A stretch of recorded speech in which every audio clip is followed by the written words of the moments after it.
Hey everybody, welcome back to the channel. Today we got a very important video. We want to talk about some body language with an extremely insecure dog.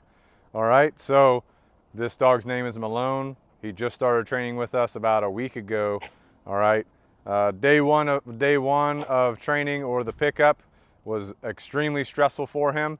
All right, basically trying to bite anything that came within vicinity of him. So it was a lot of management practice that we had to use to handle him properly. One thing you will note is I do have a regular leash on him with a frog clip, so that cannot come unclipped.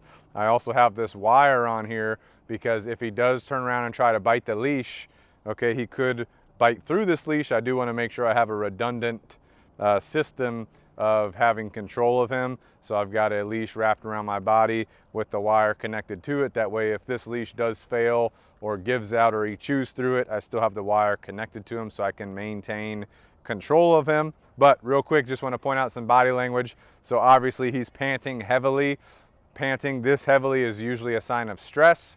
It could either be in insecurity or anxiety, but it's some type of stress that the dog is under. Now, if you're outside and it's hot and it's normal for him to be panting this heavily, that's another story. But this dog in particular, he will be inside his kennel where he's very comfortable, no panting at all. As soon as you bring him outside, he starts panting like this. So that's a sign of stress. It's a good indicator of stress. All right, also you note he's pretty rigid. Okay, so that's another indicator of some sort of stress, usually going to be insecurity or anxiety. Then if you note his tail, notice how it is between his legs. It's not wrapped up against his belly like it was on the first couple days that he was here. It's now between his legs, slightly tucked inward, and then the tip comes out just a little bit. All right, we're getting in the right direction with him, but that tail tuck is a sign of insecurity. Okay, once that tail starts to come out and hang just, you know, around, it just comes out and then hangs straight down, that's more of a sign of neutrality, right? But that tail will often fluctuate between neutrality and insecurity. And then if it ever does come up, it might mean that he is relaxed at the time. Okay, if you'll note, he's a little bit jumpy. Okay, he just tried to sniff something and then I moved. He jumped a little bit. All right, that's a sign of insecurity, anxiety, and stress. It's either going to be insecurity or anxiety in general.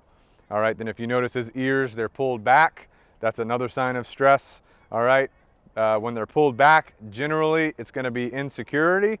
All right, but if you watch him as we're kind of standing here talking, his ears will fluctuate from being tucked back till he might let one come forward or let a couple come forward if he's looking around at other dogs, people, chickens, or guineas moving around. He'll kind of move his ears like that right there.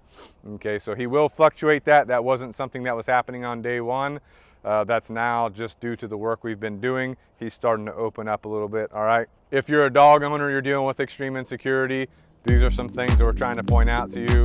Things you need to do are let the dog be exposed to the world a little bit. You need to have a very set routine so that dog can rely upon that, and then you need to be able to work on that dog's mind and build up their confidence, okay? And if you guys have any questions, as always, please leave them in the comments below.